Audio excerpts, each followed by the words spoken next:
இன்னைக்கு முதல் மாகாண சபையை கட்டி எழுப்பி அதுக்கு பிள்ளையா முதலமைச்சராய் அதனூடாக பாரி அபிவிருத்தி, அதுக்கு பிறகு கல்வி அபிவிருத்தி வந்ததும் அனைத்து அபிவிருத்தி. அதே போன்று நான் மத்திய அரசாங்கத்திலேயே நிறைய அபிவிருத்தி, வீதிகள், பாலங்கள், வீடுகள் எல்லாம் செய்தோம். அதே போல வியாழனுக்கு எந்த படுவாங்கரைக்கு போனாலும் ஒரு மைதானத்துக்கு போனால் அவரோட பேர் சொல்லுவாங்க, ரெண்டாம் தளவு அங்கே வேலை செய்வார். அப்ப இப்படி நிறைய வேலை திட்டங்களை செய்துதான் இன்னைக்கு இதுல வந்திருக்கிறோம். அப்ப இந்த முறை இந்த வாய்ப்பை நீங்க இழந்துறாங்க. ஏன்னா கல பிரச்சனை உஜ்வம் பயல் செய்யறதுக்காக எத்தனையோ பேர் பாவிக்கிற குளத்தை வந்து உடைக்கிறான். அன்றைக்கு 3 எம்பி மாதிரி ஒருவன் போதான் அந்த இடத்துக்கு. அப்ப என்ன நமக்கு தேர்தல் காலம் சொல்லுவாங்க, இந்த மேச்சத்திர பிரச்சனையை முடிச்சு தரோம், அந்த பிரச்சனையை முடிச்சு தரோம், இந்த பிரச்சனை முடிச்சு தரோம். தேர்தல் வெண்ட உறவா அந்த பக்கமே போகல மயிலத்து மடுவுக்கள் அந்த வாக்குறுதி மட்டும் கதைப்பான். இதுகளை நம்பி நான் வாக்களித்து அளித்து அதுக்காக தான் இந்த கிழக்கு தமிழர் கூட்டணி பண்றதை கொண்டு வந்தீங்க உங்களுக்கு. அப்ப அதை சிறந்த முறையில் நீங்க பயன்படுத்தி கொள்ளுங்க. அப்ப அதுக்காக நாங்க நல்ல ஒரு அத்திவாரத்தை போட்டு தந்திருக்கோம், எங்களோட மக்களை காப்பாற்றுறது. அப்ப அந்த வகையில பார்க்கக்குள்ள நீங்க இதுல விழிப்பாரிக்கணும், தவறான பிரச்சாரங்களை சும்மா எடுத்துடுவாங்க. அப்ப இதெல்லாம்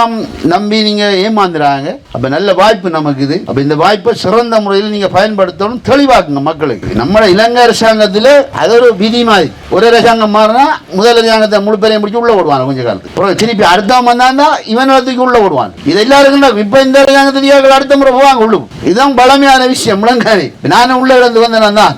அப்ப இது பலமையான நடக்கும், அதான் அரசியல் பழி வாங்கல். அப்ப இது எங்களை மக்களையும் எங்களோட இருப்புகளையும் ஒரு நாள் பாதிக்க பொருள். இதை பற்றி நாம் அலட்டி கொள்ள வேண்டிய தேவையும் இல்லை. ஆனால் என்னென்ன தியாகங்களை நமக்காக செய்தவங்கன்றதை நாம உணர்வுபூர்வமாக சிந்திக்கும். பிள்ளையான் சிறையில் கிடக்குறால் ஒரு கொடுமையான விடயம். ஏற்கனவே தேவையில்லாத பிரச்சனையில் கிடந்து கிட்டத்தட்ட 4 வருஷம் சிறைச்சாலை அனுபவத்திலிருந்து நிரபராதி என்று அனுப்பினாங்க.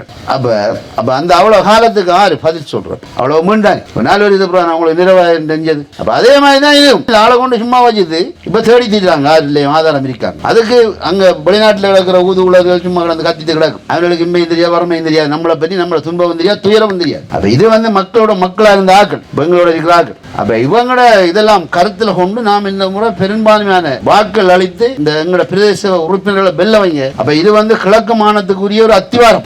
இதுல தமிழ் மக்கள் விடுதலை புலிகள் கட்சி என்றது கிழக்கு மாநிலத்துக்காக முதல் உருவாக்கப்பட்ட ஒரு கட்சி. அதுல கட்சி சின்னம் தான் படகு சின்னம். அப்ப அதனூடாக நாம கிழக்கு மாநிலத்தை காப்பாற்றணும் என்றுதான் நோக்கம். ஏன்னா அம்பாறை மாவட்டம், திருவண்ணாமலை மாவட்டம் அங்குள்ள நிலைமையெல்லாம் பார்க்க மாட்டீங்க. அம்பாறை மாவட்டத்தில் கிட்டத்தட்ட 57-60 கிராமம் இல்ல, அப்படியே ஒழுங்கிதானே. இங்கால தலைவாய் இதெல்லாம் பறவை போகுது. நமக்கு அங்கால பாருங்க, ஒற்றுவன் பயல் செய்யறதுக்கு வந்து ஒரு குளத்தை உடைக்கிறான். நம்ம எல்லாரும் பார்த்திருக்காங்க அந்த பெரிய குளத்தை. அப்ப இப்படிதான் நிலைமை. அப்ப இதுக்கெல்லாம் துணிந்தவன் நின்றாதான் இதெல்லாம் கட்டுப்படுத்தலாம். அவனால் துணிஞ்சா நிற்காது. நாமளும் அதுக்கேற்ற மாதிரி துணிஞ்சு நிற்கணும். அப்ப இதுக்கு இன்னும் நாம விட்டு திருந்தோம் என்றால் இது ஒன்றுமே நடக்கும். தமிழ் தேசிய கூட்டமைப்பு எங்க இருக்கு?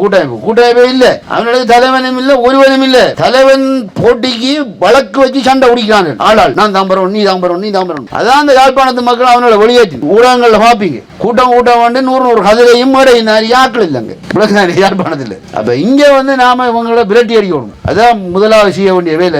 தான் பின்கதவால போய் அரசாங்கத்தோட கதைச்சு முன்கதவால சும்மா அரசாங்கத்தை திட்டுற மாதிரி வந்து நடிக்கிறாக்கள் தான் இருக்கு. அதுல அந்த 2 பேருக்கும் வரையும் அந்த கட்சியை அடிச்சு உடைச்சு இல்லதாக்கிட்டாங்க. ஏன்னா அங்கத்திய முகவர்கள் அந்த செயற்பட்டது. அதை வடபகுதி மக்கள் நன்கு உணர்ந்துட்டாங்க. அப்ப கிழக்குமான மக்கள் அதை உயர்ந்து செயற்படணும்ன்றது தான் நான் உங்கள்ட்ட அன்பாக கேட்டுக்கொள்கிறேன். அப்ப அதுகளெல்லாம் வீசி அறிந்து விட்டு இதை எங்களோட கிராமத்தோடு இருக்கிற மக்கள், எங்களோட போராளிகள், தியாகங்களை அறிந்த ஆட்கள் தான் எங்களுடைய வேட்பாளர்கள். அப்ப இவங்களை வெல்ல வச்சு நாங்க எங்களோட கௌரவங்களை நிலைநாட்டணும் உங்கள்ட்ட அன்பாக கேட்டுக்கொண்டு